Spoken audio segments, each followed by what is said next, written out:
صبح و شام تلاوت کرنا صبح و شام میرا کام ہو جائے۔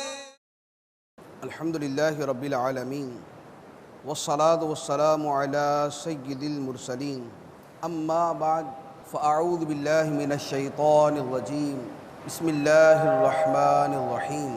الصلاة والسلام علیک یا رسول اللہ وعلی آلک واصحابک یا حبیب اللہ۔ الصلاة والسلام علیک یا نبی اللہ وعلی آلک واصحابک یا نور اللہ۔ سرکار مدینہ راحت قلب و سینہ صلی اللہ تعالی علیہ وآلہ وسلم کا فرمان عالی شان ہے، جو شخص ہر صبح اور ہر شام میری طرف شوق اور میرے ساتھ محبت کی وجہ سے تین مرتبہ درود پڑھے گا، اللہ عز و جل اس کے اس دن اور اس رات کے گناہ معاف فرما دے گا۔ صلو علی الحبیب صلی اللہ تعالی علی محمد صلی اللہ علیہ وسلم۔ پیارے پیارے اسلامی بھائیوں، اللہ عز و جل کا عظیم احسان ہے کہ آج بطور خاص دعوت اسلامی کی تاریخ کا ایک منفرد اور ایک انتہائی مفید کورس کرنے کے لیے ہم یہاں پر حاضر ہیں۔ فرد علوم کورس جس کے لیے ہم یہاں پر موجود ہیں، علم دین کی حقیقی وسعت اس قدر زیادہ ہے کہ آپ اس بات سے اندازہ لگائیں کہ 1400 سال سے زائد کا زمانہ گزر چکا، آج بھی قرآن پاک کی تفاسیر لکھی جا رہی ہیں، آج بھی احادیث مبارکہ کی شروحات تحریر کی جا رہی ہیں، آج بھی فقہ کے اوپر کتابیں مرتب ہو رہی ہیں، آج بھی مختلف موضوعات پر علماء کرام کی تصنیفات جاری ہیں، اور ہر آنے والے دن کے ساتھ نئے نئے مسائل، نئے نئے جزئیات سامنے آتے ہیں، نئے نئے احوال اور واقعات سامنے آتے ہیں۔ فقہاء کرام کی اصطلاح میں جسے نوازل اور حوادث کہا جاتا ہے۔ تو ہر دن کوئی نیا مسئلہ پیش آتا ہے، کسی کو کوئی، کسی کو تصوف کے اعتبار سے، کسی کو تفسیر کے اعتبار سے، کسی کو حدیث کے اعتبار سے، کسی کو فقہ کے اعتبار سے، کسی کو اخلاقیات کے اعتبار سے۔ تو علم دین کی جو حقیقی وسعت ہے وہ بہت زیادہ ہے، اور اس کے لیے اگر کوئی شخص اپنی پوری زندگی بھی صرف کر دے تو وہ یہ کہہ سکتا ہے کہ میں نے کچھ علم دین حاصل کر لیا۔ مکمل علم دین حاصل کرنے کا دعویٰ کوئی بھی نہیں کر سکتا۔ اب اس کے سامنے ہمارا یہ 63 دن کا کورس ہے، جس میں حتی الامکان نصاب مرتب کرنے کے لیے یہ کوشش کی گئی ہے کہ 5 جو بنیادی چیزیں ہیں، وہ 5 اہم ترین چیزیں ہیں کہ فرد علوم جن کے ساتھ متعلق ہوتے ہیں، ہم ان کا معتد بہا حصہ، ہم ان کا ایک اہم اور ایک بڑا حصہ جو ہے وہ ہم اپنے اس کورس کے اندر شامل کر لیں۔ وہ 5 چیزیں کون سی ہیں؟ نمبر 1 عقائد، نمبر 2 عبادات، نمبر 3 معاملات، نمبر 4 اچھے اخلاق، اور نمبر 5 مہلکات یعنی ہلاک کر دینے والے گناہ۔ یہ 5 وہ بنیادی ابواب ہیں، یہ 5 وہ بنیادیں ہیں کہ جن کے اوپر فرد علوم کا دار و مدار ہوتا ہے، عقائد سے متعلق، عبادات سے متعلق، معاملات کے بارے میں، اچھے اخلاق جس میں صبر ہے، شکر ہے، توکل ہے، رضا بالقضاء ہے، اور یہ چیزیں آتی ہیں۔ اور مہلکات میں پھر ظاہری اور باطنی دونوں قسم کے گناہ شامل ہیں، حسد، بغض، تکبر، کینہ بھی اس میں ہے، اور اس کے علاوہ جو گناہ کبیرہ کے بارے میں بزرگان دین نے کتابیں تصنیف کی ہے وہ گناہ بھی اس میں شامل ہیں۔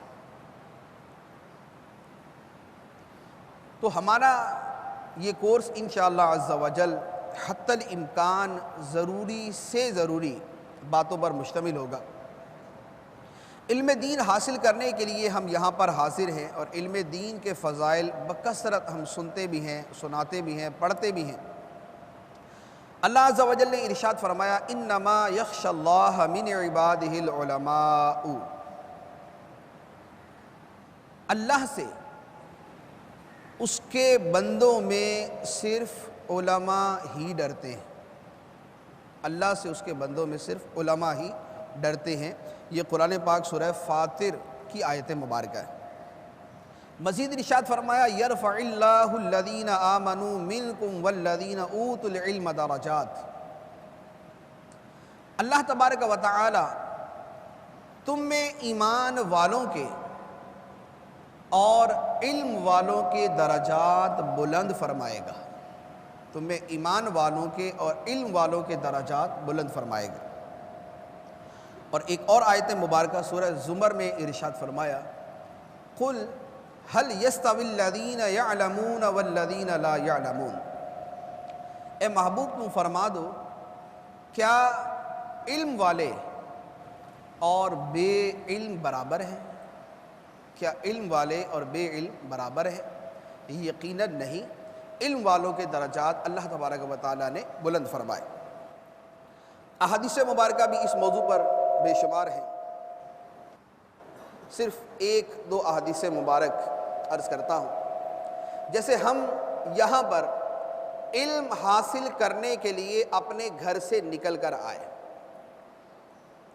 سرکار دو عالم صلی اللہ تعالیٰ علیہ وآلہ وسلم نے ارشاد فرمایا جو شخص علم حاصل کرنے کے لیے اپنے گھر سے نکلا، جب تک وہ واپس اپنے گھر نہیں پہنچتا وہ اللہ عز و جل کی راہ میں ہے، وہ اللہ عز و جل کی راہ میں ہے۔ تو ہم جتنی دیر یہاں پر موجود ہیں اتنی دیر تک ہم اللہ عز و جل کی راہ میں ہیں، اور اللہ تبارک و تعالیٰ کی راہ میں نکلنے کے جو فضائل ہیں ان میں بہت سے فضائل ہمیں حاصل ہوں گے۔ پھر یہاں پر ہم سیکھنے کے لیے موجود ہیں۔ بعض اوقات ہمیں کوئی بات سمجھ آتی ہے، بعض اوقات نہیں آتی۔ کئیوں کو پریشانی ہوتی ہے کہ یار ہمیں سمجھ تو نہیں آئی کیا بیان ہوا، تو جن کو سمجھ آ گئی ان کی بھی فضیلت، اور جن کو سمجھ نہ آئی اللہ تبارک و تعالیٰ نے ان کو بھی فضیلت عطا فرمائی۔ سرکار دو عالم صلی اللہ تعالیٰ علیہ وآلہ وسلم نے ارشاد فرمایا کہ جس نے علم حاصل کرنے کے لیے کوشش کی اور اس نے علم حاصل کر لیا، اسے 2 اجر ملیں گے، اسے 2 اجر ملیں گے۔ اور جو علم حاصل کرنے کے لیے کوشش کرے اور علم حاصل نہ کر سکے، فرمایا ثواب سے وہ بھی محروم نہ رہے گا، اللہ تبارک و تعالیٰ اسے بھی 1 اجر عطا فرمائے گا۔ تو جسے نہ بھی سمجھ آئے لیکن وہ علم کے لیے کوشش کرنے کے لیے نکل پڑا اور علم کے لیے کوشش کرتا ہے، اللہ تبارک و تعالیٰ اسے بھی محروم نہیں چھوڑتا۔ ہمارا علم دین حاصل کرنا چونکہ ایک بہت بڑی اور ایک عظیم عبادت ہے، تو ہم اس عبادت کا ثواب جتنا زیادہ بڑھا سکیں، جتنا زیادہ اس کے ثواب میں اضافہ کر سکے، ہمیں اتنا اس کے ثواب میں اضافہ کرنا چاہیے۔ اور ثواب میں اضافہ کرنے کی بنیاد نیتوں میں اضافہ کرنا ہے۔ ہماری نیتیں جس قدر زیادہ ہوں گی ہمارا ثواب اتنا ہی زیادہ ہوگا۔ اور علم النیات نیتوں کا علم، یہ ایک باقاعدہ پورا باب ہے فقہی کتابوں کے اندر، اس کے اوپر بڑا مفصل کلام ہوتا ہے۔ انما الاعمال بالنیات اور الامور بمقاصدہا، یہ دو بطور خاص عنوان ہوتے ہیں جس کے تحت نیتوں کا بیان کیا جاتا ہے، اور سینکڑوں صفحات اس کے اوپر لکھے جاتے ہیں، اور بیسیوں جگہ ایسی ہیں کہ جہاں پر نیت کا ہونا فرض ہے۔ ثواب کے لیے تو تقریباً اکثر و بیشتر نیت کا ہونا ضروری ہے، اور بہت سے اعمال وہ ہیں کہ جن اعمال کے لیے نیت کا ہونا ضروری ہے، جیسے روزے کی نیت نہ کی اور سارا دن بھوکے پیاسے رہے، روزہ نہیں ہوگا۔ سارا دن بھوکے پیاسے رہے لیکن روزے کی نیت نہ کی تو روزہ نہیں ہوگا۔ نماز کے سارے افعال ادا کر لیے، نیت نہ کی، نماز نہیں ہوگی۔ زکوٰۃ کی رقم 2.5% ہے، اس کی جگہ 70% رقم اللہ عز و جل کی راہ میں دے دی، زکوٰۃ کی نیت نہیں کی تو زکوٰۃ ادا نہ ہو۔ حج کے سارے افعال ادا کر لیے، اگر احرام کی نیت ہی نہیں ہے اور اگر نکلتے ہوئے حج کی نیت ہی نہیں کی تو کئی افعال وہ ہیں کہ جو اصلاً ادا نہ ہوں گے۔ تو یہ نیت کے بارے میں ایک بنیادی سی چیز عرض کی ہے کہ بیسیوں اعمال ایسے ہیں کہ جہاں پر نیت کے بغیر وہ عمل ہی وجود میں نہیں آتا۔ ہمارا علم دین سیکھنا یہ عظیم عبادت اور نیت اعمال میں سب سے پہلا عمل ہے، نیت اعمال میں سب سے پہلا عمل۔ ہم علم دین حاصل کرنے کے لیے کیا کیا نیتیں کر سکتے ہیں؟ نمبر 1، علم دین کا حاصل کرنا چونکہ ہمارے اوپر فرض ہے، ہم اس فرض کی ادائیگی کے لیے فرض علوم کورس کر رہے ہیں۔ علم دین کا حاصل کرنا چونکہ ہمارے اوپر فرض ہے، لہذا ہم اس فرض کی ادائیگی کے لیے یہ کورس کر رہے ہیں۔ اب یہاں پر ایک اور چھوٹی سی بات عرض کر دوں کہ ہم یہاں پر اسی نام سے آئے اور اسی کام سے آئے کہ بہت سے علوم کا حاصل کرنا فرض ہے اور ہم نے آج تک وہ علم حاصل نہیں کیا تو ہم وہ علم حاصل کرنے جا رہے ہیں۔ تو آج تک اس فرض سے جو غفلت رہی، آج تک اس فرض سے جو غفلت رہی، جن مسائل کا سیکھنا فرض تھا وہ ہم نے نہ سیکھے، اس میں تاخیر کی، تو اس کا گناہ بھی ہمارے اوپر ہے، اس کا گناہ بھی ہمارے اوپر ہے۔ تو سب سے پہلے تو تہ دل کے ساتھ اس سے توبہ کرنی ہے کہ اے اللہ عز و جل، آج سے پہلے اس فرض کی ادائیگی میں جو ہم سے کوتاہی ہوئی، ہم اس سے تیری بارگاہ میں توبہ کرتے ہیں، اور اس کی تلافی اور اس کے تدارک کے لیے وہ ماشاءاللہ ہم یہاں پر بالفعل موجود ہے کہ ہم یہ فرض علم حاصل کرنے کے لیے آئے۔ تو اب جب ہم اپنے سابقہ سستی اور کوتاہی سے توبہ کر رہے ہیں تو توبہ کے 3 پہلو ہوتے ہیں، ایک شرمندگی، دوسرا اس کو ترک کا عزم، اور تیسرا جو ہے اس کو ہم کسی بھی حال میں نہ دہرائیں گے۔ تو اب سابقہ سے تو ہم توبہ کر رہے ہیں، اور آئندہ جو اس کی تلافی ہے کہ یہ فرض ہمارے اوپر ہے اور ہمارا عزم مصمم ہے کہ ہم اس علم کو حاصل کریں گے، تو یہ ہم ایک دن آئیں اور دوسرے دن نہ آئیں، 2 دن آئیں تیسرے دن نہ آئیں، ہفتہ آئیں اگلا ہفتہ چھوڑ دیں، 1 ہفتہ آئیں دوسرے ہفتے نہ آئیں، 1 مہینہ آئیں دوسرے مہینے چھوڑ دیں، اور یا ہم 63 دن تک آتے رہیں اور اس کے بعد نہ سیکھیں، تو 63 دن کے اندر فرض علوم 100% تو حاصل نہیں ہو جائیں گے۔ ہماری کوشش ہے کہ ہم اس کا بڑا حصہ سیکھ لیں، لیکن 100% علم جو ہے وہ تو ایسا نہیں ہے کہ وہ 63 دن میں بہرحال حاصل ہو ہی جائے گا، تو علم کا مرحلہ تو اس کے بعد بھی باقی ہے۔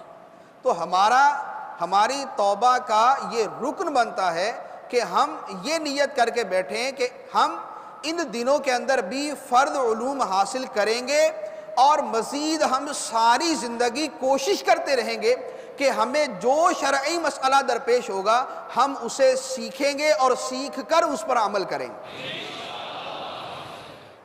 ورنہ اگر ہم نے اپنے سیکھنے کا سلسلہ موقوف کر دیا تو ہمارا وہ فرد وہیں پر آ کر رک گیا، کیونکہ شرعی مسئلہ جو بیان کیا گیا، جو کتابوں میں لکھا، جو اعلیٰ حضرت علامہ نے بیان فرمایا، وہ یہ کہ ہر شخص پر اس کی موجودہ ضرورت کے مسائل سیکھنا فرض۔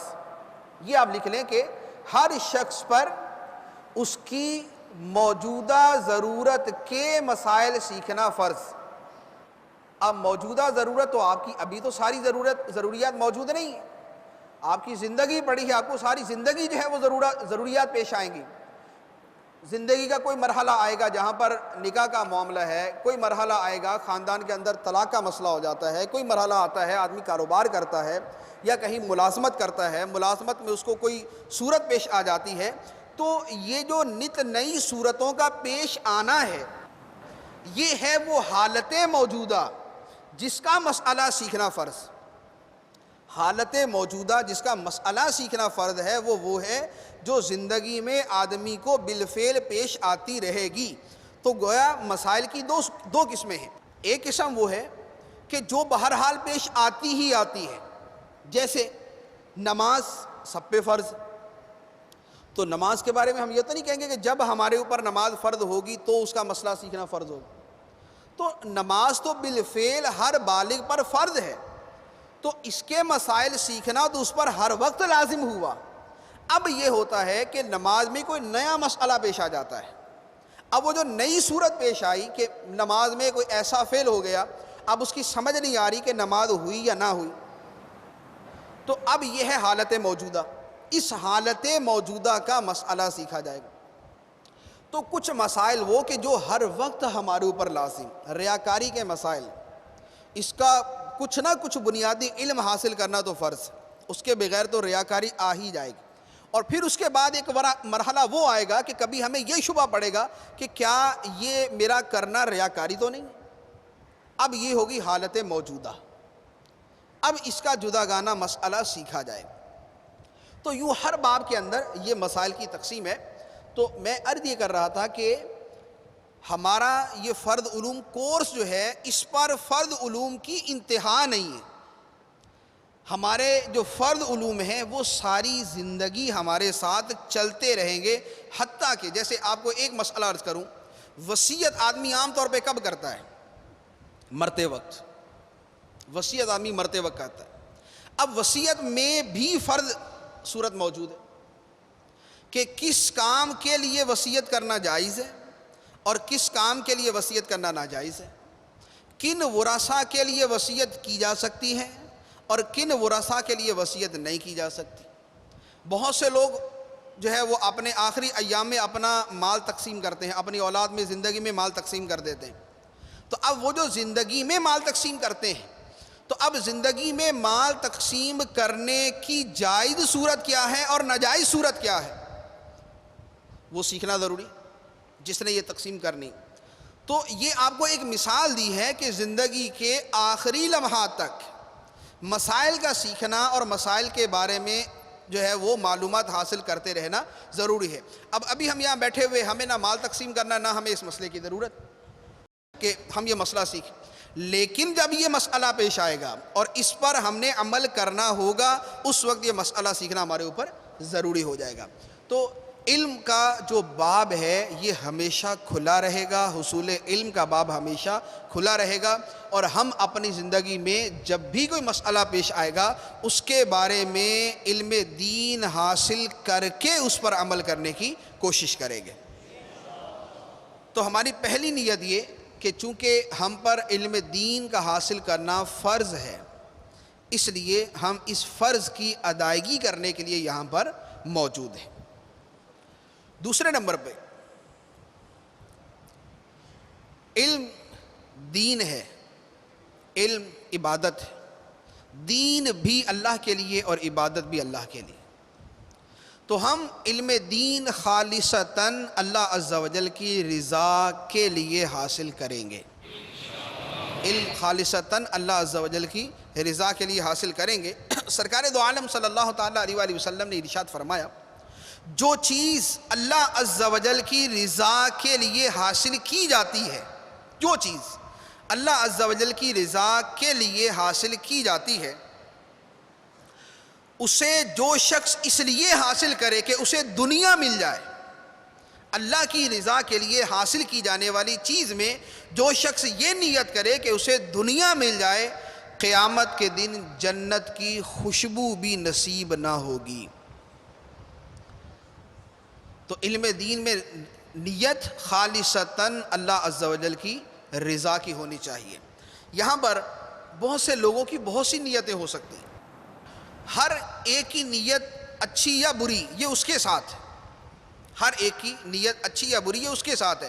حدیث مبارک میں وہ مہاجر کا واقعہ موجود ہے کہ ہجرت کی تو اب اس کی ہجرت میں اچھی نیت نہ تھی، تو اسی پر فرمایا گیا کہ جس نے اللہ اور اللہ کے رسول کے لیے ہجرت کی تو اس کی ہجرت اللہ اور اللہ کے رسول کے لیے ہے، اور جس نے عورت کو حاصل کرنے کے لیے ہجرت کی کہ چونکہ وہ عورت وہاں پر ہے لہذا میں ہجرت کر کے جا رہا ہوں، یا مال دنیا حاصل کرنے کے لیے ہجرت کی تو اس کی ہجرت اسی کام کے لیے ہے جس کی اس نے نیت کی۔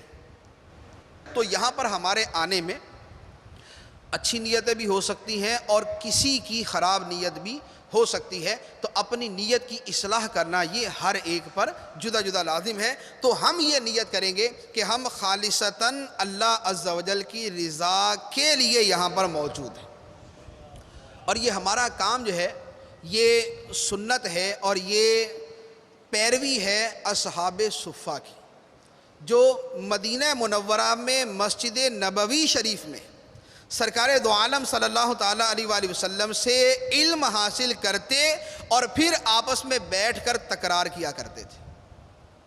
تو وہ علم جو وہ حاصل کرتے تھے اس میں اس کی تفصیلات موجود ہے حدیث مبارکہ کے اندر کہ قرآن پاک کی آیتیں سیکھتے، قرآن پاک سیکھتے، یا جو ہے وہ مسائل سیکھتے۔ تو مسائل سیکھنا، قرآن پاک سیکھنا، مسجد میں بیٹھنا، یہ سرکار دو عالم صلی اللہ تعالیٰ علیہ وآلہ وسلم کی مبارک زندگی کا معمول تھا۔ دوسری نیت تھی کہ ہم اللہ عز و جل کی رضا کے لیے علم حاصل کریں گے۔ تیسری نیت جس پر ابھی میں نے کلام کیا کہ ہم ہمیشہ علم حاصل کرتے رہیں گے اور صرف چند دنوں پر جا کر اسے روک نہیں دیں گے۔ اب جب ہم ہمیشہ علم حاصل کرنے کی نیت کریں گے تو ہمارا ثواب بھی ہمیشہ کی نیت کے حساب سے ملے، کیونکہ اگر ہماری یہ نیت ہے کہ ہم مرتے دم تک علم حاصل کریں گے تو اللہ تبارک و تعالی ہمیں ثواب بھی اسی کے مطابق عطا فرمائے۔ تو ہم یہ نیت کریں کہ ہم ہمیشہ علم حاصل کرتے رہیں گے، اور یہ کمال ایمان کی نشانی۔ سرکار دو عالم صلی اللہ تعالیٰ علیہ وآلہ وسلم نے ارشاد فرمایا کہ دو لالچی، دو حریص کبھی آسودہ نہیں ہوتے، سیر نہیں ہوتے۔ نمبر ایک، علم کا حریص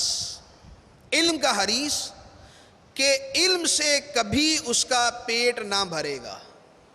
علم کا حریص کبھی علم سے آسودہ سیر نہیں ہوتا، علم کی طلب ہمیشہ اس کے دل میں موجود رہتی۔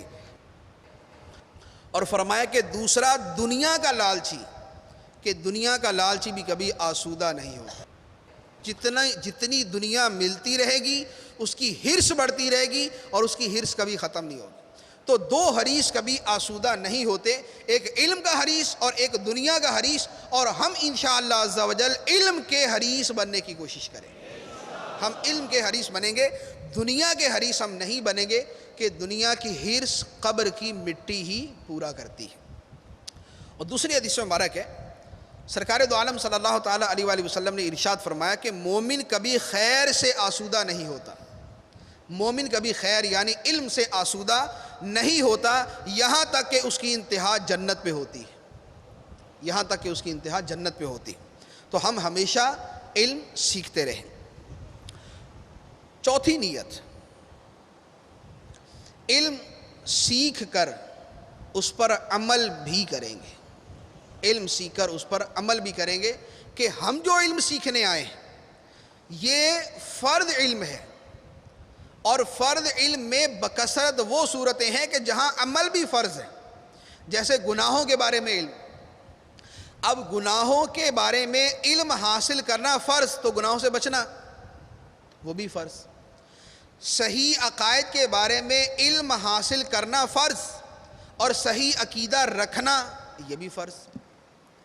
اسی طریقے سے نماز کے فرائض، شرائط، مفسدات ان کا سیکھنا فرض، اور نماز کی شرائط اور فرائض کا خیال رکھنا یہ بھی فرض، اس کے مفسدات سے بچنا یہ بھی فرض. تو یوں ہمارے علم کے بہت سے پہلو وہ ہیں کہ جن میں عمل کرنا بھی ہمارے اوپر فرض ہے. تو ہم جو سیکھیں گے اس پر عمل بھی کریں گے. حضرت زیاد بن لبید رضی اللہ تعالیٰ عنہ فرماتے ہیں کہ ایک مرتبہ سرکار دو عالم صلی اللہ تعالیٰ علیہ وآلہ وسلم نے کسی بات کا تذکرہ فرمایا کہ یہ بات تب ہوگی جب علم جاتا رہے گا. تو زیاد بن لبید فرماتے ہیں کہ میں نے عرض کیا یا رسول اللہ صلی اللہ علیہ وسلم یہ کیسے ہوگا کہ علم ہی جاتا رہے گا؟ کیونکہ ہم قرآن پڑھتے ہیں، اپنی اولاد کو پڑھائیں گے، ہماری اولاد اپنی اولاد کو پڑھائے گی، وہ اپنی اولاد کو پڑھائیں گے. یوں یہ علم سیکھنے کا سلسلہ قیامت تک چلتا رہے گا. تو علم چلا جائے گا، یہ کب ہوگا؟ سرکار دو عالم صلی اللہ تعالیٰ علیہ وآلہ وسلم نے ارشاد فرمایا کہ اے زیاد، تجھے تیری ماں روئے، میں تو تجھے بڑا فقیہ سمجھتا تھا، میں تو تجھے بڑا سمجھدار سمجھتا تھا. تو خلاصہ یہ کہ تم نے یہ کیا بات کر دی کہ علم کب جاتا رہے گا؟ فرمایا کیا بنی اسرائیل کو تورات اور انجیل نہ دیے گئے، اور کیا انہیں اس کا علم نہ تھا؟ علم جاتے رہنے کا مطلب یہ تھا کہ انہوں نے تورات اور انجیل کا علم تو حاصل کیا تھا مگر اس پر عمل نہیں کیا تھا. تو علم جاتے رہنے کا مطلب ایک یہ کہ علم تو حاصل کیا جائے گا مگر اس پر عمل نہیں کیا جائے گا. تو یہ بھی علم کا زوال اور یہ بھی علم کا چلا جانا ہے. اور حضرت امام حسن بصری رحمۃ اللہ علیہ ارشاد فرماتے ہیں کہ اللہ عز و جل کے نزدیک سب سے برا مرتبہ اس عالم کا ہے جو اپنے علم سے نفع نہیں اٹھاتا. اس عالم کا ہے جو اپنے علم سے نفع نہیں اٹھاتا. تو عالم سے مراد ضروری نہیں ہے کہ وہ بہت بڑا عالم ہو. جو مسئلہ سیکھنے والا ہے وہ اس مسئلے کا علم رکھنے والا ہے. ہم سیکھ رہے ہیں، ہم علم حاصل کر رہے ہیں. اب اس علم سے اگر ہمیں نفع نہیں ہوتا تو اس وعید کے اندر داخل ہے کہ اللہ کی بارگاہ میں سب سے برا عالم وہ ہے جو اپنے علم سے نفع حاصل نہیں کرتا. اب نفع کیا نہیں؟ ہم نے گناہوں کے بارے میں سیکھا، اس گناہ کی یہ تعریف ہے، اس کی یہ پہچان ہے، اس کی یہ علامات ہیں، اس سے بچنے کا طریقہ یہ ہے، اس کا تدارک یوں کیا جاتا ہے. یہ سارا ہم نے سیکھ تو لیا مگر عمل نہ کیا، اس سے نفع حاصل نہ کیا. علم کا نفع اس پہ عمل کرنا ہے. تو علم حاصل کیا مگر اس پر عمل نہ کیا تو یہ اس علم سے نفع نہ اٹھایا اور یہ اس وعید کے اندر داخل. اسی طرح نماز کے مسائل ہم نے سیکھے لیکن پرواہ نہ کی، روزے کے مسائل سیکھے پرواہ نہ کی، کاروبار کے مسائل سیکھے لیکن جب مارکیٹ میں گئے تو جا کے کہا کہ یار کاروبار تو ایسے ہی ہوتا ہے جیسے مارکیٹ میں چل رہا ہے. تو یہ علم تو حاصل کیا مگر علم سے نفع نہ اٹھایا، اور جس نے نفع نہ اٹھایا وہ اللہ کی بارگاہ میں سب سے برا. تو علم سیکھنا بھی ہے اور اس پر ہم نے عمل بھی کرنا ہے. ایک اور حدیث مبارک سرکار دو عالم صلی اللہ تعالیٰ علیہ وآلہ وسلم نے ارشاد فرمایا قیامت کے دن سب سے زیادہ حسرت اس شخص کو ہوگی جسے علم سیکھنے کا موقع ملا اور اس نے علم حاصل نہ کیا. علم سیکھنے کا موقع ملا اور اس نے علم حاصل نہ کیا. اور سب سے زیادہ حسرت اس شخص کو ہوگی جس نے علم حاصل کیا اور اس کے علم سے دوسروں نے نفع اٹھایا لیکن اس نے نفع نہ اٹھایا. تو ہمارے علم سے دوسرے تو نفع حاصل کریں لیکن اپنے علم سے ہم نفع حاصل نہ کریں تو یہ ہمارے لیے نہایت ہی حسرت کا باعث ہوگا. تو یہ نہ ہو کہ ہم مارکیٹ کے اندر ہم تو مسائل بیان کرتے پھر رہے ہیں کہ بھائی مسئلہ یوں ہے اور خود ہمارا عمل نہ ہو. دوسروں کو مسائل بتاتے پھرے، نماز کے بارے میں، روزے کے بارے میں، زکوٰۃ کے بارے میں، کاروبار کے بارے میں، حلال و حرام کے بارے میں، حسد، بغض، تکبر، کینہ کے بارے میں دوسروں کو بتاتے پھر رہے ہیں اور ہمارا اپنا عمل اس پر نہ ہو. تو یہ وہ ہے کہ قیامت کے دن سب سے زیادہ حسرت اس شخص کو ہوگی کہ جس کے علم سے دوسروں نے نفع اٹھایا لیکن اس نے نفع نہ اٹھایا. تو ہماری چوتھی نیت یہ کہ ہم جو سیکھیں گے اس پر عمل بھی کریں گے، ٹھیک ہے۔ اور دعوت اسلامی کا جو بنیادی مقصد ہے، جو ہمارا بنیادی نعرہ ہے، وہ نعرہ ہی یہ ہے کہ مجھے اپنی اور ساری دنیا کے لوگوں کی اصلاح کی کوشش کرنی ہے انشاءاللہ۔ تو ساری دنیا کے لوگوں کی اصلاح کی کوشش کرنی ہے، یہ دوسرے نمبر پہ ہے نا۔ اور پہلے کیا کہ مجھے اپنی، تو اپنی پہلے ہے اور ساری دنیا کے لوگوں کی اصلاح جو ہے یہ دوسرے نمبر پہ ہے۔ تو ہم جو سیکھیں گے وہ ہم اس پر عمل بھی کریں گے۔ پانچویں نیت، یہ ایک ثواب کی نیت ہے کہ ہم علم حاصل کریں گے تاکہ اس کے ذریعے دین کو زندگی ملے، دین کو زندگی ملے۔ کیونکہ جب جہالت بڑھتی ہے تو دین مردہ ہوتا ہے، اور جب علم بڑھتا ہے تو دین زندہ ہوتا ہے۔ دین کی زندگی کیا ہے؟ علم کی بقا، علم کا حصول، علم کا پھیلنا، علم کی نشر و اشاعت۔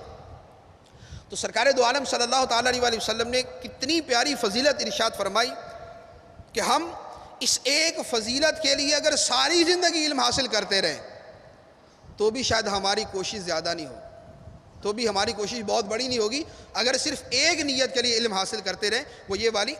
ارشاد فرمایا کہ جس کو موت آئی اس حال میں کہ وہ علم طلب کر رہا تھا، جس کو موت آئی اس حال میں کہ وہ علم طلب کر رہا تھا، اس لیے کہ اسلام کو زندہ کرے، اس لیے کہ اسلام کو زندہ کرے، اس کو کتنی بڑی فضیلت ملے گی؟ فرمایا جنت میں اس کے اور نبیوں کے درمیان ایک درجے کا فرق ہوگا، جنت میں اس کے اور نبیوں کے درمیان ایک درجے کا فرق ہوگا۔ تو جس کو اب عمل کیا ہے؟ جسے موت اس حال میں آئی کہ وہ علم حاصل کر رہا تھا اس لیے کہ اسلام کو زندہ کرے۔ تو دو چیزیں ہیں، ایک تو یہ ہے کہ علم حاصل کرے موت تک، علم حاصل کرے موت تک، اور دوسرا علم حاصل کرنے میں نیت یہ ہو کہ اسلام کو زندہ کرے۔ تو فرمایا کہ اس کو مرتبہ یہ ملے گا کہ جنت میں اس کے اور نبیوں کے درمیان ایک درجے کا فرق ہو، یعنی نبیوں کا اتنا قرب اس کو ملے گا، وہ انبیاء کرام علیہ السلام کا اتنا مقرب ہوگا۔ تو انشاءاللہ عز و جل ہم یہ بھی نیت کرتے ہیں کہ موت تک علم حاصل کریں گے اور اسلام کی بقا اور اسلام کے احیاء کے لیے علم حاصل کریں گے۔ چھٹی نیت، علم حاصل کر کے ہم دوسروں کو سکھائیں گے، علم حاصل کر کے ہم دوسروں کو سکھائیں گے، کیونکہ علم کے بعد دو کام ہوتے ہیں، ایک عمل اور ایک اس کی اشاعت۔ علم سیکھنے کے بعد دو کام ہوتے ہیں، علم پر عمل کرنا اور علم کی اشاعت کرنا، یہ دو افضل ترین کام۔ اللہ تبارک و تعالی قرآن پاک میں ارشاد فرماتا ہے فَلَوْلَا نَفَرَ مِن كُلِّ فِرْقَةٍ مِّنْهُمْ طَائِفَةٌ لِيَتَفَقَّهُوا فِي الدِّينِ وَلِيُنذِرُوا قَوْمَهُمْ إِذَا رَجَعُوا إِلَيْهِمْ لَعَلَّهُمْ يَحْذَرُونَ۔ فرمایا کہ کیوں نہ ہوا کہ ان کے ہر گروہ میں سے ایک جماعت نکلے کہ دین کی سمجھ حاصل کریں اور واپس آ کر اپنی قوم کو ڈر سنائیں۔ خلاصہ یہ کہ ایسا کیوں نہ ہوا کہ مسلمانوں کی ہر جماعت سے ایک گروہ نکلے اور وہ جا کر علم حاصل کرے اور واپس آ کر ان لوگوں کو علم سکھائے۔ ایسا کیوں نہ ہوا کہ ہر گروہ سے، ہر جماعت سے ایک گروہ نکلتا، وہ علم سیکھتا اور واپس آ کر انہیں علم سکھاتا۔ تو ہم جو یہاں سیکھنے کے لیے حاضر ہوئے ہیں، یہ تو وہ ہے کہ جس کے لیے سب کو ہی نکلنا تھا، کیونکہ یہ دو صورتیں ہوتی ہیں، فرض عین اور فرض کفایہ۔ فرض عین تو ہر ایک پہ فرض ہے، ٹھیک؟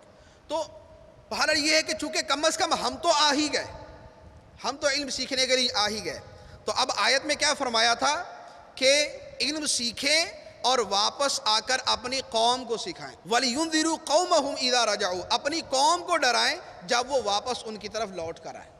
تو ہم علم سیکھنے کے لیے یہاں پر موجود ہیں اور اس آیت پر عمل کرتے ہوئے واپس جا کر اپنی قوم کو بھی سکھائیں گے، ٹھیک ہے؟ تو قوم سے مراد یہاں پر یہ ہے کہ جو ہمارے متعلقین ہیں، جیسے جو کاروباری حضرات ہیں، تو وہ اپنے جو ہے وہ کاروباری دائرہ کار کے اندر، اپنے اس ایریا کے اندر ہم اپنے خاندان میں جائیں گے تو اپنے خاندان کے اندر علم سکھانے کی کوشش کریں. اسی طرح ہماری ایک دوستوں کی گیدرنگ ہے تو ہم اپنی اس گیدرنگ کے اندر علم سکھانے کی کوشش کریں گے. اگر ہم ذمہ دار ہیں، دعوت اسلامی کے ذمہ دار ہیں، تو ہم اپنے جو ساتھ والے اور اپنے ماتحت کام کرنے والے ہیں ہم ان کو جا کے علم سکھائیں گے. اسی طرح جو کسی دفتر میں ہے یا جو کسی بزنس کے اندر کسی اپر لیول پر ہے تو وہ اپنے نیچے والوں کو جا کے علم سکھائے گا. تو یوں ہم اس آیت پہ عمل کریں گے کہ جہاں پر ہم اس علم کو پھیلا سکیں گے ہم وہاں پر جا کر یہ علم پھیلائیں گے. ٹھیک ہے، تو علم سیکھ کر ہم دوسروں کو بھی سکھائیں گے. اور بطور خاص اپنے بیوی بچوں کو سکھانا یہ تو ہمارے فرائض میں سے. قرآن پاک میں ارشاد فرمایا یا ایھا الذین آمنوا قوا انفسکم واہلیکم نارا، اے ایمان والو جہنم کی آگ سے بچاؤ اپنے آپ کو اور اپنے گھر والوں کو، اپنے آپ کو اور اپنے گھر والوں کو. تو ہم نے خود علم سیکھنا ہے، خود سیکھ کر اپنے آپ کو بچانا ہے اور اپنے گھر جا کے سکھانا ہے اور اپنے گھر والوں کو بچانا ہے. ٹھیک ہے، تو ہم علم سیکھ کر دوسروں کو بھی سکھائیں گے. 7ویں نیت، اس میں یہاں پر بہار شریعت میں ایک مسئلہ لکھا ہے کہ ایک آدمی اس لیے علم حاصل کرے کہ وہ عمل کرے گا اور دوسرا اس لیے حاصل کرے کہ عمل بھی کرے گا اور دوسروں کو بھی سکھائے گا. فرمایا اس دوسرے کا ثواب پہلے والے سے زیادہ ہے. جو علم حاصل کرے کہ عمل کرے گا اور دوسرا اس لیے حاصل کرے گا کہ عمل بھی کرے گا اور دوسروں کو بھی سکھائے گا، تو فرمایا کہ اس دوسرے کا ثواب پہلے سے زیادہ ہے. چونکہ ہم مسائل سیکھیں گے، عقائد بھی سیکھیں گے اور عبادات کے بارے میں، مسائل کے بارے میں، معاملات کے بارے میں، اخلاقیات کے بارے میں. تو اب یہ سیکھنے کے بعد بعض اوقات تو اس سیکھنے میں نیت خراب آ جاتی ہے اور بعض اوقات نیت خراب نہیں ہوتی، لیکن جب علم آ جاتا ہے تو بندہ خراب ہو جاتا ہے. وہ کس طرح؟ کیونکہ ہر شے میں اچھا اور برا پہلو دونوں طرح موجود ہوتے ہیں آدمی کی نیت کی وجہ سے. اب وہ کیا کہ ہم نے علم سیکھ لیا اور علم سیکھنے کے بعد اب ہم پڑ گئے بحث کرنے میں، مناظرہ کرنے میں، مباحثہ کرنے میں. تو یہ ہمارا کام نہیں. بحث کرنا، مباحثہ کرنا، مناظرہ کرنا، مسائل کے اوپر ایک دوسرے سے جھگڑا کرنا یہ ہمارا کام نہیں. یہ اس کا کام ہے کہ جس کا علم کامل ہے، نیت صحیح ہے اور ضرورت موجود ہے. علم کامل ہے، نیت صحیح ہے اور ضرورت موجود ہے، یہ اس کا کام ہے کہ وہ مسائل پہ بحث کرے. ہمارا کام علم سیکھ کر بحث کرنا نہیں. تو اب یہ نہ ہو کہ ہم نے مسائل سیکھے تو پہلے نمبر پر جا کے اپنے امام کے خلاف اعلان جہاد کر دیا کہ امام صاحب آپ کا یہ غلط، آپ کا وہ غلط، آپ کا اس طرح غلط، آپ کا اس طرح غلط. بحث نہیں کرنی. جہاں پر سمجھانے کی صحیح صورت موجود ہے تو حکمت اور موعظہ حسنہ کے ساتھ ہم وہاں پر کلام کریں گے، لیکن بحث نہیں ہے کہ ہم منوا کے چھوڑیں گے.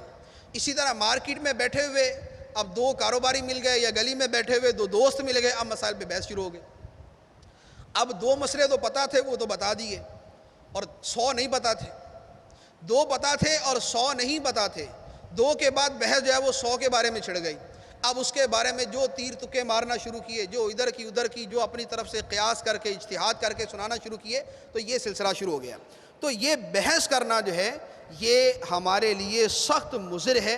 اگر علم ہی اس لیے حاصل کرے پھر تو بڑی سخت وعید ہے. حدیث مبارک میں ہے سرکار دو عالم صلی اللہ تعالیٰ علیہ وسلم نے ارشاد فرمایا جس نے علم اس لیے حاصل کیا کہ علماء سے مقابلہ کرے گا، جس نے علم اس لیے حاصل کیا کہ علماء سے مقابلہ کرے گا اور جاہلوں سے جھگڑا کرے گا، یا اس لیے کہ لوگوں کو اپنی طرف متوجہ کرے گا، اللہ تبارک و تعالیٰ اسے جہنم میں داخل کرے گا. 3 چیزیں ارشاد فرمائیں. نمبر 1 علم اس لیے سیکھے کہ علماء سے مقابلہ کرے گا. نمبر 2 علم اس لیے حاصل کرے کہ جاہلوں سے جھگڑا کرے گا. اور نمبر 3 علم اس لیے حاصل کرے کہ لوگوں کو اپنی طرف متوجہ کرے گا. تو فرمایا کہ جس نے اس نیت سے علم حاصل کیا اللہ تبارک و تعالیٰ اسے جہنم میں داخل کرے. تو نمبر 1 علماء سے مقابلہ نہیں کرنا. نمبر 2 جاہلوں سے جھگڑا نہیں کرنا. جاہلوں سے مراد خود ہم ہی تقریباً بنتے ہیں کہ ہماری ہی کیٹیگری اس میں آتی ہے جو عوام ہے. کہ ہم جو عالم نہیں ہے اس کے ساتھ جھگڑا کرتے پھریں، اور تیسرے نمبر پہ کہ علم کے ذریعے دوسروں کو اپنی طرف مائل کرنا۔ اب وہ کیا کہ اب بیٹھے ہوئے ایک دو مسئلے اس لیے چھیڑ دیے کہ لوگوں کو پتہ چلے کہ مجھے بہت علم ہے، مجھے مسائل پتہ ہیں، میں نے سیکھا ہوا ہے۔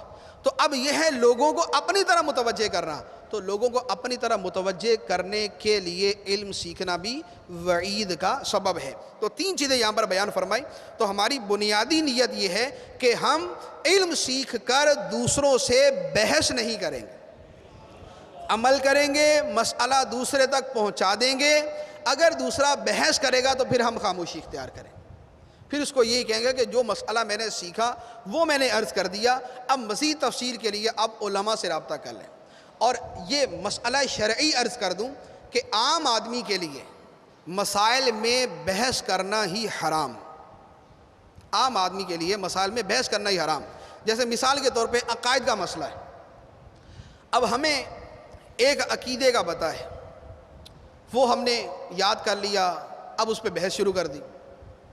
اب عقیدے میں آگے 50 قسم کی تفصیلات ہوتی ہیں، اب وہ جو تفصیلات شروع ہوتی ہیں پھر ہمیں پتہ نہیں ہوتا۔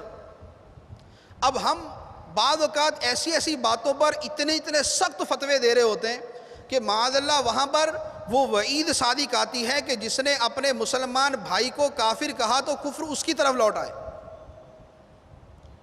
تو جن مسائل کی ہمیں تفصیلات پتہ نہیں، جیسے کفریات کے بارے میں علم حاصل کر لیا، اب جو پڑھ لیا وہ تو صحیح ہے، لیکن وہ جو پڑھنے کے آگے کا مرحلہ ہے جو نہیں پڑھا ہوا اور وہ سامنے آ گیا اور اس کو ہم سمجھ کے بیٹھے ہوئے کہ یہ بھی کفر ہے۔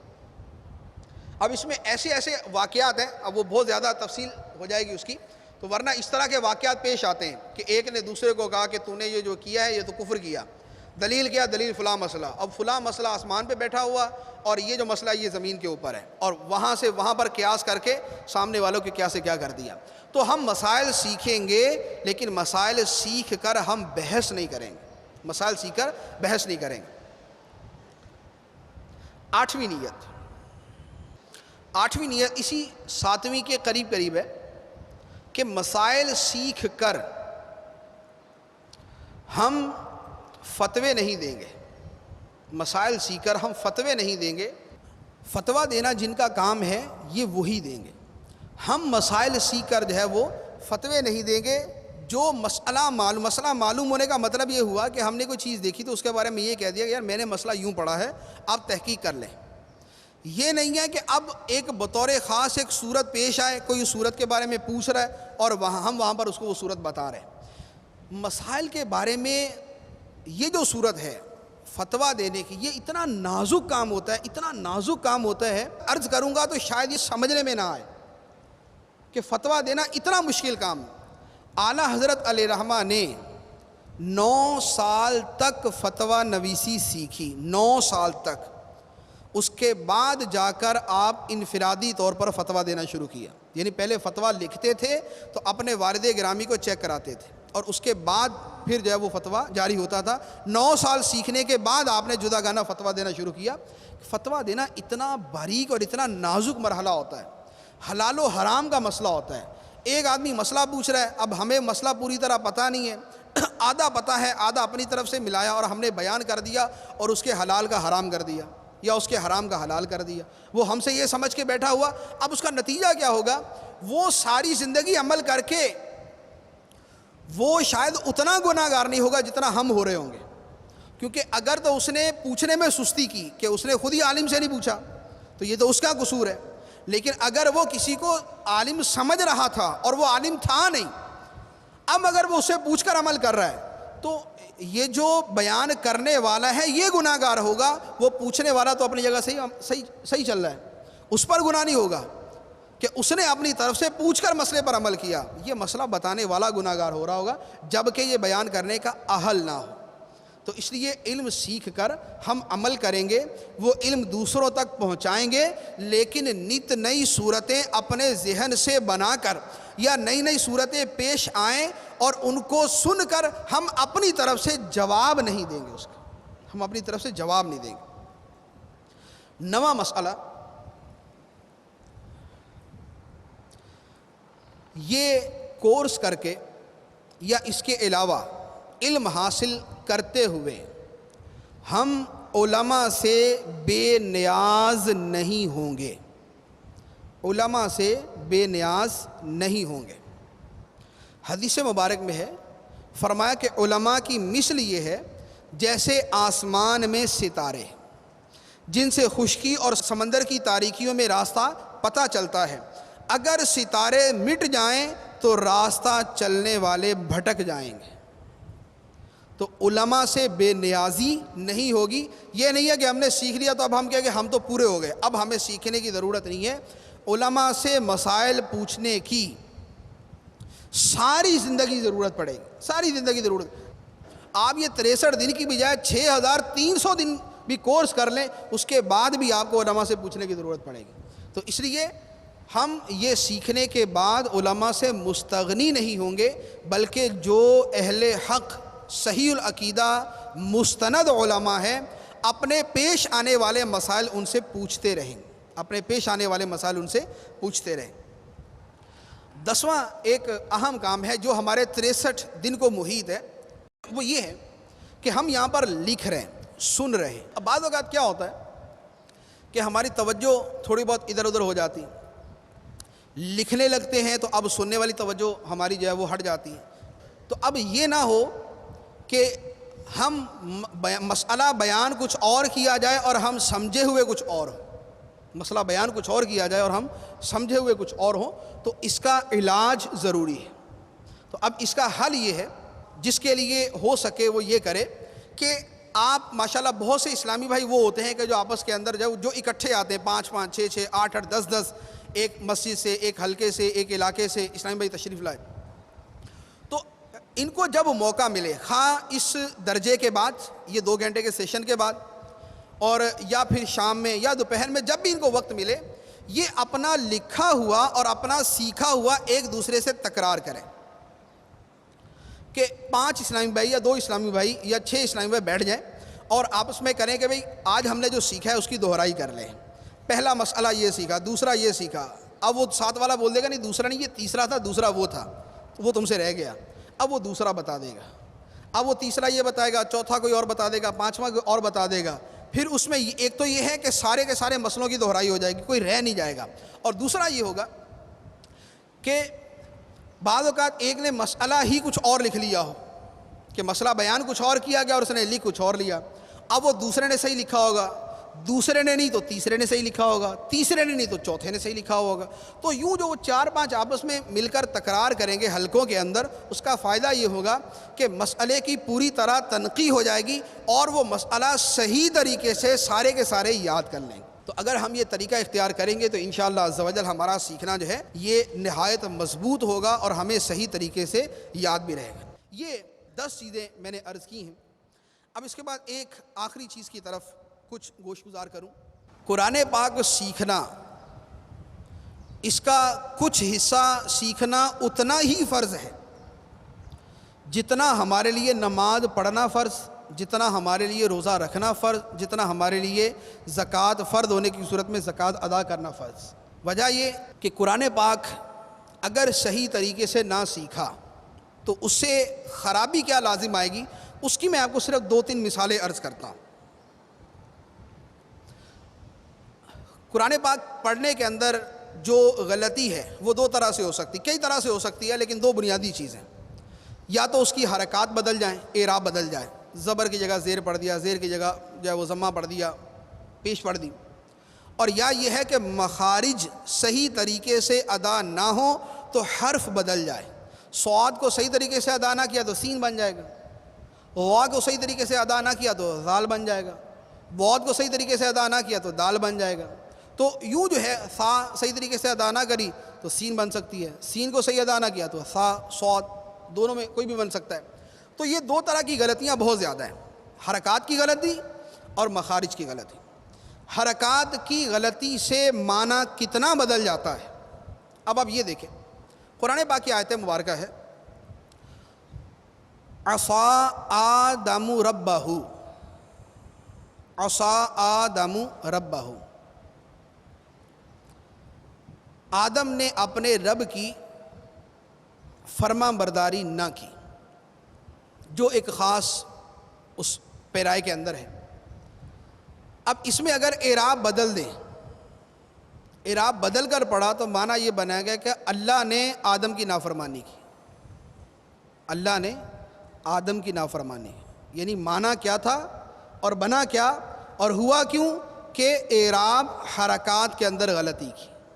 دوسری ایک مثال جو ابھی میں نے آیت مبارکہ پڑھی، شروع میں پڑھی تھی، انما یخشی اللہ من عبادہ العلماء، اللہ سے اس کے بندوں میں علماء ہی ڈرتے ہیں، اللہ سے اس کے بندوں میں علماء ہی ڈرتے ہیں۔ اگر اس کا اعراب بدلا تو معنی یہ بنے گا کہ اللہ اپنے بندوں میں سے علماء سے ڈرتا ہے۔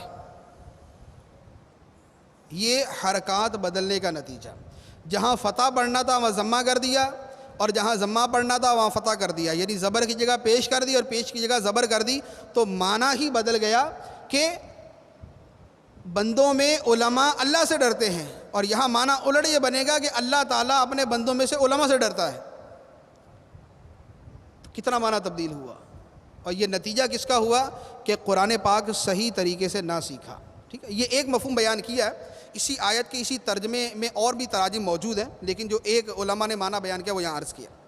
اسی طرح ہم سورہ فاتحہ پڑھتے ہیں، سورہ فاتحہ میں ہم پڑھتے ہیں صراط الذین انعمت علیہم، اے اللہ ہمیں ان لوگوں کے راستے پر چلا جن پر تو نے انعام کیا، جن پر تو نے انعام کیا، ان کے راستے پر چلا۔ اب یہاں پر انعمت علیہم، تا پر زبر ہے، اگر یہ تا کے اوپر پیش پڑھ دی تو معنی یہ بنے گا کہ اے اللہ ان لوگوں کے راستے پر چلا جن پر میں نے انعام کیا، جن پر تو نے انعام کیا، اس کا معنی بنے گا جن پر میں نے انعام کیا۔ تو یہ ہے حرکات کی غلطی کا نتیجہ۔ اسی طرح مخارج بدلیں تو معنی کتنا بدلتا ہے۔ ہم پڑھتے ہیں قل هو اللہ احد، قل قاف کے ساتھ، گول قاف، اس کا معنی ہے کہ اے محبوب تم کہو، تم فرما دو وہ اللہ ایک ہے، تم فرما دو وہ اللہ ایک ہے۔ اب اس قاف کو پر کر کے نہ پڑھا اور اس کو باریک پڑھا تو یہ بن جائے گا کل، وہ کاف ڈنڈے والا، حکام والا۔ اب اس کا معنی بنے گا کہ اے محبوب تم کھا لو، قل کا معنی کہو اور کل کا معنی کھا لو۔ تو اب یہ فرق کہاں پر آیا کہ مخرج صحیح طریقے سے ادا نہ کیا، جو اس کی صفات لازمہ تھی وہ صحیح طریقے سے ادا نہ کی، تو معنی کتنا بدل گیا۔ اسی طرح دوسری مثال، قرآن پاک میں کئی جگہ پر یہ لفظ ہے قال اللہ ھذا یوم ینفع الصادقین، اللہ نے فرمایا، قال اللہ نے فرمایا، قال الرسول، رسول نے فرمایا۔ اب یہ جو قالا ہے قوف کے ساتھ، اگر اس کو صحیح طریقے سے ادا نہ کیا تو یہ بن جائے گا کالا، کاف ڈنڈے والا، اس کا معنی بنے گا تولنا۔ اب قال اللہ اس کا معنی اللہ نے فرمایا، اور قال اللہ کا معنی اللہ نے تولا، وزن کیا۔ تو اب یہ معنی بدل گیا، معنی فاسد ہو گیا، معنی فاسد ہوگا نماز ہی فاسد ہو جائے گی۔ تو یہ قرآن پاک نہ سیکھنے کا نتیجہ، مخارج اور صفات کو نہ سیکھنے کا نتیجہ۔ اسی طرح ہم پڑھتے ہیں اللہ الصمد، اللہ الصمد، کیا ترجمہ ہے اس کا؟ اللہ بے نیاز ہے، اللہ بے نیاز۔ اگر صاد کو صحیح طریقے سے ادا نہ کیا، صاد کو، اور اس کو پڑھا سین، جیسے صحیح ادا، جس نے صحیح نہیں سیکھا ہوتا وہ یوں ہی پڑھتا ہے، اب وہ پڑھے گا اللہ الصمد۔ اب صمد کا معنی ہوتا ہے حیران پریشان، حیران پریشان۔ اب اللہ الصمد کا مطلب اللہ بے نیاز ہے، اور دوسرا معنی بنے گا حیران پریشان ہے۔ تو کتنا معنی بدلا؟ تو یہ نتیجہ کس کا؟ کہ تجوید صحیح طریقے سے نہ سیکھی، قرآن پاک صحیح پڑھنا نہ سیکھا، نماز میں اس طریقے سے پڑھا تو نماز فاسد، نماز ٹوٹ جائے گی۔ کیونکہ معنی کفریہ ہو گیا، معنی فاسد ہو گیا، نماز ٹوٹ جائے گی. تو یہ مخرج بدلنے سے یہ معنی کے اندر فرق. نماز شروع کرتے ہوئے ہم پڑھتے ہیں الحمدللہ رب العالمین. الحمد، تمام تعریفیں اللہ کے لیے. حمد کا معنی تعریف، ہا کے ساتھ. اب اگر ہا کا مخرج صحیح ادا نہ کیا اور جیسے پڑھا جاتا الحمد، تو حمد کا ایک معنی ہے موت. حمد کا ایک معنی ہے موت. اب معنی تھا تمام تعریفیں اللہ کے لیے، اور یہ مخرج صحیح ادا نہ کیا تو معنی کتنا بدلا؟ تمام موتیں. تو یہ تجوید نہ سیکھنے کا نتیجہ. تو اب آپ یہ میں نے آپ کو 6-7 مثالیں عرض کی ہیں.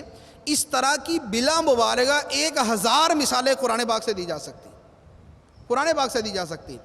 تو اب جب معنی میں اتنا فرق آتا ہے، اعراب میں غلطی کی وجہ سے، تجوید نہ سیکھنے کی وجہ سے، مخارج صحیح ادا نہ کرنے کی وجہ سے، تو اب یہ بتائیے کہ تجوید سیکھنا فرض ہوگا یا نہیں؟ کہ جس کی وجہ سے ہم بول ہی کیا عجیب و غریب بول رہے ہوں. تو تجوید اتنی سیکھنا فرض ہے کہ جس کی وجہ سے قرآن پاک کا اتنا حصہ درست ہو جائے کہ جس کے ساتھ نماز ادا ہو سکے، جس کے ساتھ نماز ادا ہو سکے. تو دعوت اسلامی کے مدرسۃ المدینہ برائے بالغان میں کل سے نہیں، آج سے داخلہ لے لیں. آج سے داخلہ لے لیں اور آج سے سیکھنا شروع کر دیں کہ جب تک سیکھنے کا سلسلہ جاری رکھیں گے، حتی الامکان سیکھنے کا سلسلہ جاری رکھیں گے، تب تک نماز ہوتی رہے گی. اور جب سیکھنے کا سلسلہ موقوف کیا اور صحیح طریقے سے نہ سیکھا، اس دن سے نمازیں فاسد ہونا شروع ہو جائیں. تو ہم انشاءاللہ عز و جل کوشش کریں گے کہ علم دین حاصل کرنے کے بارے میں جو نیتیں بیان کی گئی ہیں وہ ان نیتوں پر عمل کریں گے. ان نیتوں کے مطابق یہ فرض علوم کورس کریں گے اور انشاءاللہ عز و جل قرآن پاک صحیح پڑھنا بھی سیکھیں گے انشاءاللہ عز و جل. صلو علی الحبیب صلی اللہ تعالی علی محمد. السلام علیکم. حضور یہ ارشاد فرما دیں کہ اگر تشہد میں اینڈ میں عبدہو کی جگہ عبدہو پڑھ دیا تو کیا نماز واجب الاعادہ ہو جائے گی؟ اشہد ان محمدن عبدہ ورسولہ، اس کی جگہ پڑھ دیا عبدہ ورسولہ یا ورسولہ، نماز ہو جائے گی. البتہ اس طرح پڑھنا جائز نہیں ہے. یہ بہار شریعت کے اندر جہاں پر قراءت کا بیان ہے، نماز میں قراءت میں غلطی کا بیان، اس میں جو ہے غالباً پہلا یا دوسرا مسئلہ اسی سے ملتا جلتا بیان کیا گیا. السلام علیکم. وعلیکم السلام. حضور میرا سوال آپ سے یہ ہے کہ ہم کیونکہ عالم دین نہیں ہیں، ہم لوگ اسٹوڈنٹس ہیں، کراچی یونیورسٹی سے پڑھ رہے ہیں، تو ہم جو مسائل یہاں سے سیکھ کر جاتے ہیں، اگر ہم کسی کو آگے سکھانا چاہیں تو ہو بہو تو ہمیں اجازت ہے کہ ہم اس کو آگے پیش کر سکیں.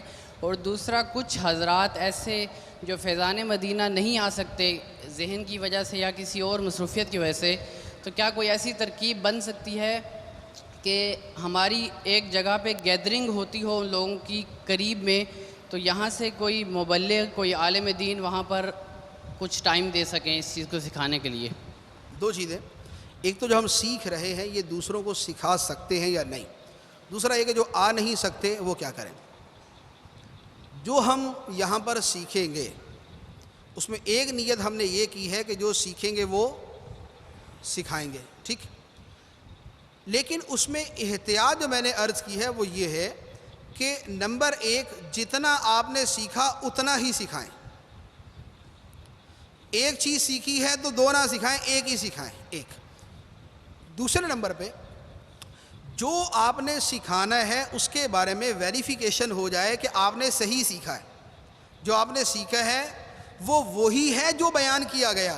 یہ نہ ہو کہ بیان کچھ اور کیا گیا اور سیکھا کچھ اور ہے. دوسری بات کہ جو یہاں نہیں آ سکتے، تو یقیناً بہت سارے ایسے ہوں گے جن کی کوئی مجبوری ہو سکتی کہ نہیں آ سکتے، تو ان کے لیے کوئی جا کر سکھائے. تو دعوت اسلامی کا کام ہی یہ ہے. مدنی قافلے کس لیے ہوتے ہیں؟ اس لیے تو ہیں کہ جا کر سیکھیں بھی اور سکھائیں بھی.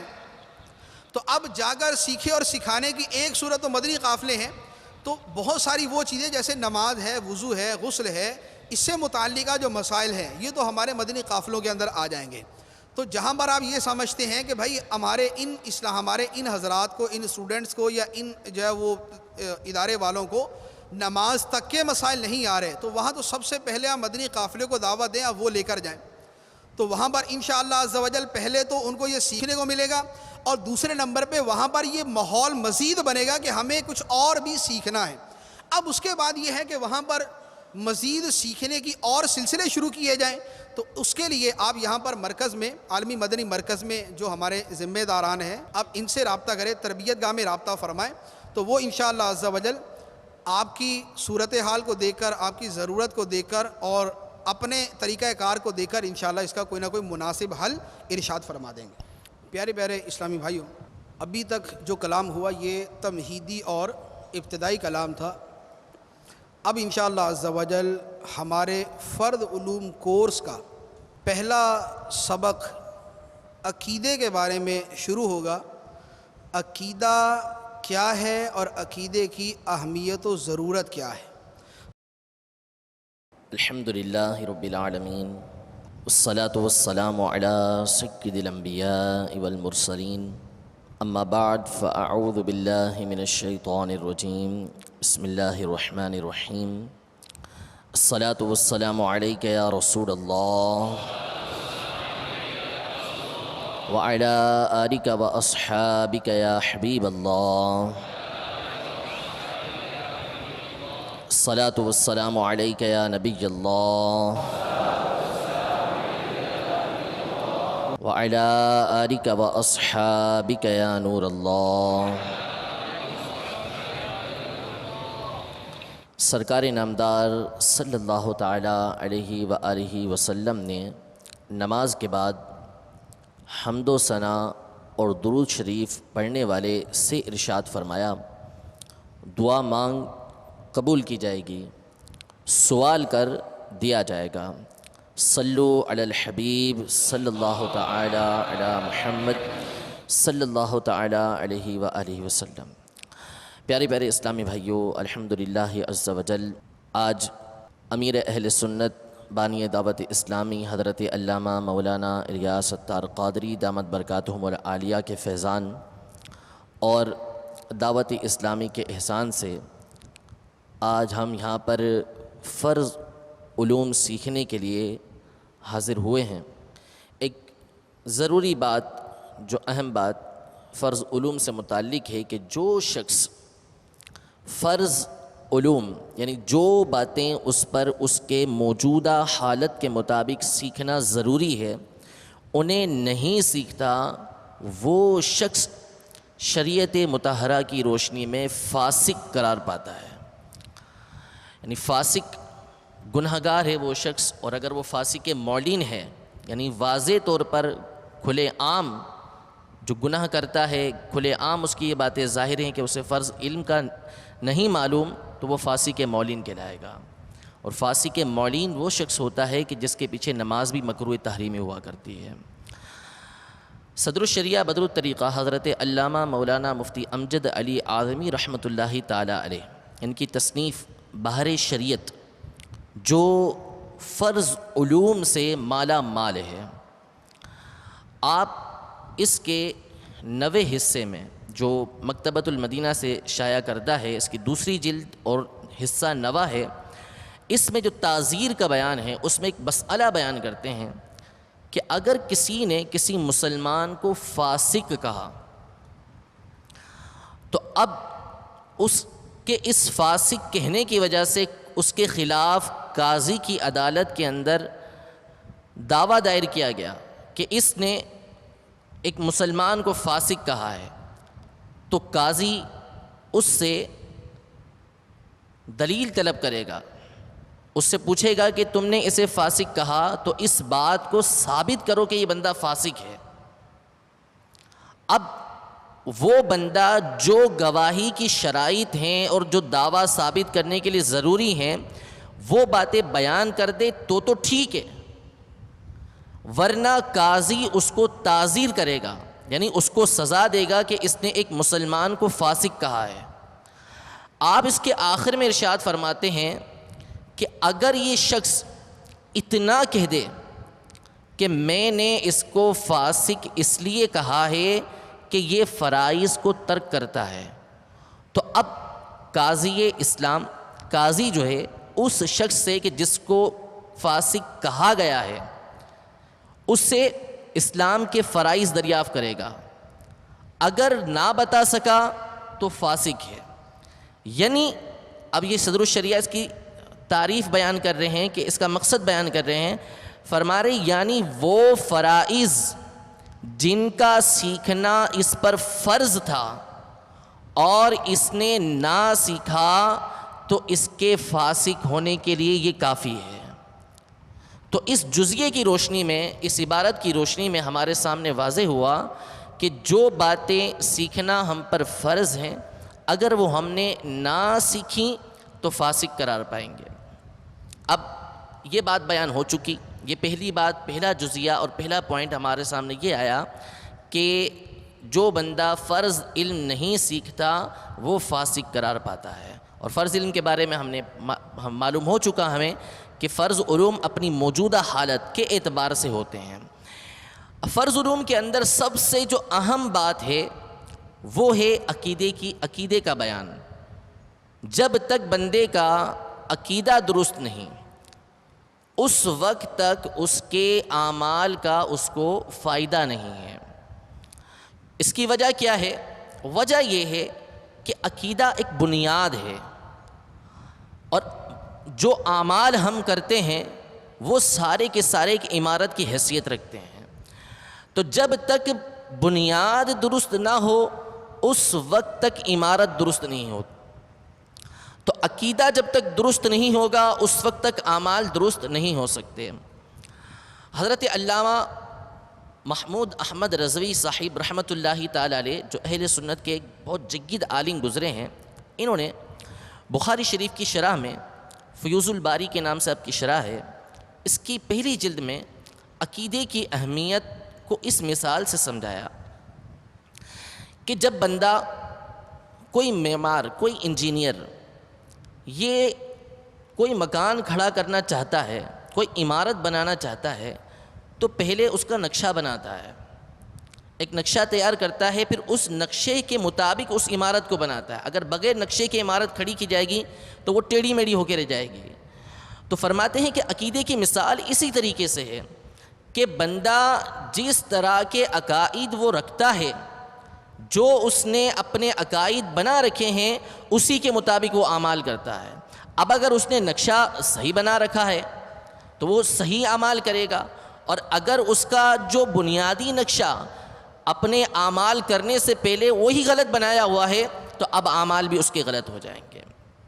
صدر الشریعہ بدر الطریقہ حضرت علامہ مولانا مفتی امجد علی اعظمی رحمۃ اللہ تعالی علیہ، انہوں نے بحر شریعت کے 17 حصے لکھے، 17واں حصہ کچھ لکھا اور مکمل نہیں کر پائے، اور یہ سارے کے سارے حصے یہ فرض علوم پر مبنی ہیں۔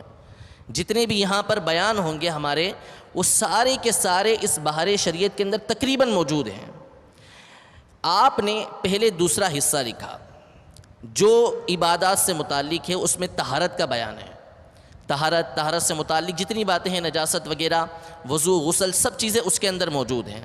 آپ فرماتے ہیں کہ میں نے ابھی ایک حصہ لکھا تھا، یعنی دوسرا حصہ لکھا تھا، تو میرے ذہن میں یہ خیال آیا کہ اعمال کی درستی، یعنی اعمال جو میں لکھ رہا ہوں آگے، جو طہارت کا بیان لکھ رہا ہوں، نماز کا بیان لکھ رہا ہوں، روزے، زکوٰۃ کا بیان لکھ رہا ہوں، حج کا بیان لکھ رہا ہوں، ان تمام کی درستی عقائد کی صحت پر متفرع ہے، یعنی اسی صورت میں یہ تمام کے تمام اعمال درست ہو سکتے ہیں جبکہ عقائد درست ہوں۔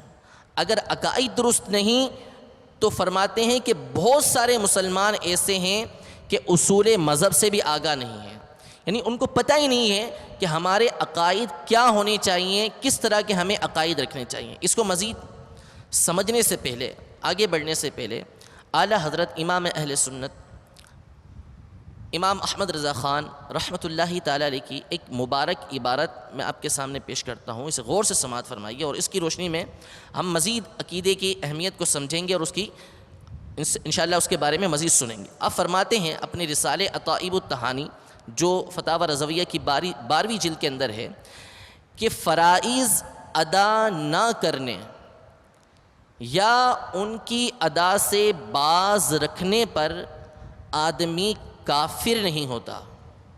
کسی نے نماز نہیں پڑھی، فاسق و فاجر ہے، سخت گناہ گار ہے، اندیشہ ہے کہ اس کا موت کے وقت ایمان چھین لیا جائے، کسی کو نماز سے روک دیا، سخت گناہ گار ہے، روزہ نہیں رکھتا، رکھنے نہیں دیتا، لیکن وہ بندہ کافر نہیں جب تک ایسے فرض کی فرضیت کا منکر نہ ہو جس کا فرض ہونا ضروریات دین سے ہو۔ ابھی انشاءاللہ اس کی ڈیٹیل آگے آئے گی کہ ضروریات دین کیا ہوتے ہیں، لیکن یہ دیکھیے کیا فرمایا کہ اگر فرض ضروریات دین سے ہے اور اس کا وہ منکر ہے، اس کو مانتا ہی نہیں ہے، تو دائرہ اسلام سے خارج ہو گیا۔ نماز نہیں پڑھی، پڑھنے نہیں دی، گناہ گار ہے، فاسق و فاجر ہے، لیکن کافر نہیں۔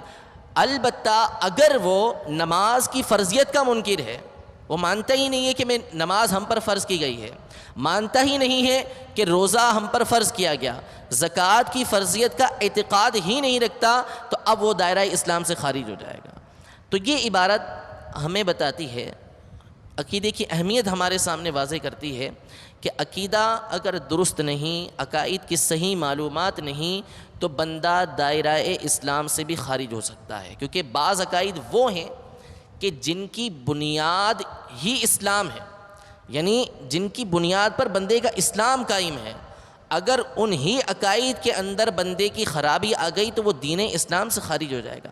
اب ساری زندگی عمل کرتا رہے، ساری زندگی نے کیا کرتا رہے، اس کی وہ نیکیاں اسے فائدہ نہیں دیں گی۔ قرآن مجید فرقان حمید میں اللہ تبارک و تعالیٰ سورہ ابراہیم کی آیت نمبر 18 میں ارشاد فرماتا ہے، مثل الذین کفروا بربہم اعمالہم کرماد اشتدت بہ الریح فی یوم عاصف لا يقدرون مما کسبوا علی شیء ذلک هو الضلال البعید۔ ترجمہ کنز الایمان۔ اپنے رب سے منکروں کا حال ایسا ہے کہ ان کے کام ہیں جیسے راکھ کہ اس پر ہوا کا سخت جھونکا آیا، آندھی کے دن میں ساری کمائی میں سے کچھ ہاتھ نہ رہا، یہی ہے دور کی گمراہی۔ کافروں کا حال بیان کیا کہ جن کا ایمان نہیں، ایمان سے ہاتھ دھو بیٹھے، ساری زندگی عمل کرتے رہے، جب اللہ تبارک و تعالیٰ کی بارگاہ میں حاضر ہوں گے تو ان کے اعمال کا حال یہ ہوگا جیسے ایک راکھ ہے، راکھ کا ڈھیر ہے اور اس پر تیز ہوا چلے تو راکھ کہاں باقی رہتی ہے، ساری کی ساری راکھ اڑ جاتی ہے۔ تو ایسا ہی معاملہ اس بندے کے ساتھ ہوگا کہ جو ساری زندگی نیک اعمال کرتا رہا، لیکن جب قیامت کے دن آئے گا اور اس کا ایمان سلامت نہ ہوگا تو سارے کے سارے اعمال اس کے برباد ہو جائیں گے۔ ایک اور آیت مبارکہ جو سورہ نور کی 39ویں آیت ہے، 39 نمبر آیت ہے، اس میں اللہ تبارک و تعالیٰ ارشاد فرماتا ہے، والذین کفروا اعمالہم کسراب بقیعۃ یحسبہ الظمآن ماء حتی اذا جاءہ لم یجدہ شیئا۔ ترجمہ کنز الایمان۔ اور جو کافر ہوئے ان کے کام ایسے ہیں جیسے دھوپ میں چمکتا ریتا، کسی جنگل میں کہ پیاسا اسے پانی سمجھے، یہاں تک کہ جب اس کے پاس آیا تو کچھ نہ پایا۔ یعنی جس طرح بندہ جنگل میں جا رہا ہے، پیاس سے بے حال ہے، تو اسے جنگل میں یا صحرا کے اندر ریتا چمکتا ہے، جب ریت چمکتی ہے تو ایسا محسوس ہوتا ہے کہ پانی بہہ رہا ہے۔ اب وہ بے چین ہو کے تیزی کے ساتھ اس کے پاس جاتا ہے، جب قریب جاتا ہے تو اس کو معلوم ہوتا ہے کہ جس کو میں پانی سمجھ رہا تھا وہ تو ایک چمکتی ہوئی ریت تھی، تو اس کو اس ریت کا کوئی فائدہ نہیں ہوتا۔ تو یہی حال ان بندوں کا ہوگا کہ جو ساری زندگی اعمال کرتے رہے، قیامت کے دن جب آئیں گے تو وہ اعمال اسی ریت کے ڈھیر کی طرح ہوں گے جو ان کو کوئی فائدہ نہ دیں گے۔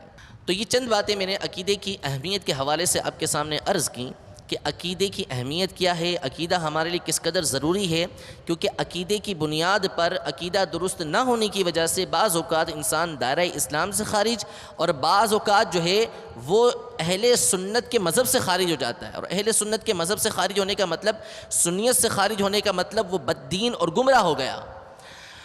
اب عقیدہ کہتے کس کو ہیں؟ عقیدے کی جو لغت کے اندر، ڈکشنری کے اندر تعریف کی گئی ہے، اس کا مطلب ہے کہ العقد، گٹھان باندھنا، کسی چیز کو باندھ دینا. جب آپ کسی چیز کو باندھتے ہیں تو کہا جاتا ہے کہ اس نے عقدہ، اس چیز کو باندھ دیا ہے. تو یہ اس کی لغت کے اندر تعریف ہے کہ بندہ جب کسی چیز کو باندھتا ہے یا کسی چیز کو باندھنا پایا جاتا ہے، دھاگا باندھا کسی تھیلی کے اوپر، آپ نے ڈوری باندھی، تو اس کو کہا جائے گا کہ اس نے جو ہے وہ عقد کا کام کیا ہے. اسی عقد سے لفظ عقیدہ نکلا ہے. تو جب کسی چیز کو باندھا جاتا ہے تو اس کا مقصد کیا ہوتا ہے؟ اس چیز کو باندھنے کا مقصد کیا ہوتا ہے؟ کہ اس چیز کی حفاظت ہو جائے، وہ چیز محفوظ ہو جائے، وہ ایسی ہو جائے کہ اب وہ ہم سے گم نہ ہو، ہم سے جو ہے وہ گر نہ جائے وہ چیز. اور شریعت کی روشنی کے اندر عقیدے کا مطلب ہے ما یدین بہ الانسان، کہ جس بات کو، جس کام کو انسان اپنا دین بنا لے، جس بات کو، جس کام کو انسان اپنا دین بنا لے، اس کو عقیدہ کہا جاتا ہے. یہ علامہ مرتضیٰ زبیدی رحمۃ اللہ تعالی علیہ، جنہوں نے احیاء العلوم کی شرح لکھی اتحاف السادہ، اس کے اندر انہوں نے عقیدے کی یہ تعریف بیان کی ہے کہ انسان جس بات کو، جس کام کو اپنا دین بنا لیتا ہے، اس کو عقیدہ کہا جاتا ہے. پھر عقیدے کی دو قسمیں ہیں بنیادی. پہلی قسم ہے عقیدہ صحیحہ سالمہ، یعنی صحیح عقیدہ جو تمام بری باتوں سے محفوظ ہو. عقیدہ صحیح عقیدہ، یہ ایک پہلی قسم. اور دوسرا عقیدہ عقیدہ باطلہ، یعنی وہ عقیدہ کہ جو باطل ہو، جو گمراہی والا عقیدہ ہو، جو کفر والا عقیدہ ہو. تو عقیدے کی بنیادی طور پہ دو قسمیں ہوئی، صحیح عقیدہ، باطل عقیدہ. پھر اس کے بعد جو عقیدہ صحیحہ ہے، جس کو صحیح عقیدہ کہتے ہیں، اس کی دو قسمیں ہیں. پہلی وہ قسم کہ جس پر مدار اسلام ہے، مدار دین ہے جس کے اوپر، یعنی اگر وہ عقیدہ پایا جائے، وہ عقیدہ صحیح پایا جائے تو اس صورت میں بندہ مسلمان رہتا ہے، ورنہ دائرہ اسلام سے خارج. عقیدہ صحیحہ کی پہلی قسم وہ عقیدہ کہ جس پر اسلام کا دار و مدار ہے. دوسری قسم کہ جس پر مدار سنیت ہے. اس کے بارے میں اعلیٰ حضرت فتاوی رضویہ کی 29ویں جلد میں، جو جدید مخرجات جس کی تخریج کی گئی ہے فتاوی رضویہ شریف کی، اس کی 29ویں جلد میں آپ ارشاد فرماتے ہیں تعریف کرتے ہوئے اس عقیدے کی کہ عقیدہ وہ چیز ہے، عقیدہ وہ چیز ہے جس کا اعتقاد، جس کا لحاظ رکھنا مدار سنیت ہے، جس پر سنی ہونے کا دار و مدار ہے، کہ اگر یہ عقیدہ پایا جائے گا تو بندہ سنی ہوگا، ورنہ وہ سنیت کے دائرے سے خارج ہو جائے گا، سنی نہیں رہے گا وہ. اور اس کا انکار کرنا، یعنی یہ جو دوسرا عقیدہ ہے کہ جس پر سنیت کا دار و مدار ہے، اس کا انکار کرنا، بلکہ اس میں تردد کرنا، یعنی شک و شبہ کرنا کہ یہ صحیح بھی ہے یا نہیں ہے، یہ بندے کو گمراہ کر دیتا ہے. تو یہ دو قسمیں ہو گئیں عقیدہ صحیحہ کی. پہلی وہ قسم کہ جس پر اسلام کا دار و مدار ہے، دوسری وہ قسم کہ جس پر سنی ہونے کا دار و مدار ہے. اور اسی کا جو برعکس لے لیں کہ جو عقیدہ باطلہ ہے، تو اس کی بھی دو قسمیں ہیں. پہلی وہ قسم کہ وہ عقیدہ رکھنا کہ جس کی وجہ سے بندہ دائرہ اسلام سے خارج ہو جاتا ہے، یعنی کفر کا عقیدہ، جو کافروں کا عقیدہ ہے ویسا عقیدہ رکھنا، یہ بندے کو دائرہ اسلام سے خارج کر دے گا. اور دوسری قسم وہ کہ جو گمراہی والا عقیدہ ہے، ایسا عقیدہ رکھنا کہ جس کی وجہ سے بندہ گمراہ ہو جاتا ہے۔